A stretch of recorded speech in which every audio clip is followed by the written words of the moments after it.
Y una verdadera obra de arte es la calificación que cabe al retablo que forma parte del altar donde el Papa Francisco oficiará una de las misas a su paso por nuestro país. El trabajo del artista Coqui Ruiz sorprende a propios y extraños. Con una base de 40 metros y una altura de 17 metros, está compuesta por 30.000 mazorcas de maíz, 200.000 cocos y 1.000 calabazas. También fueron utilizadas semillas de arveja, girasol y soja. En el altar se viene trabajando desde hace unos meses y los más involucrados fueron los pobladores de la localidad de San Ignacio Misiones. Muchos de ellos incluso dejaron sus puestos de trabajo para migrar por un tiempo hasta la ciudad de Luque, donde se encargaron del ensamblaje. La inversión en este retablo fue de 300 millones de guaraníes. Este martes se terminó la obra, mientras que este miércoles el Arzobispado de Asunción realizará la presentación oficial inspirado en el barroco guaraní y el arte de los jesuitas.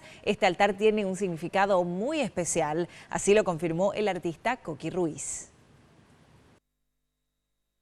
El simbolismo de este altar está en el maíz como símbolo de la tierra, representando esa madre tierra, concepto y cultura tanto de los guaraníes como todos los aborígenes de este continente, antes de la llegada de todos los que poblaban este gran continente, antes de la llegada de los conquistadores.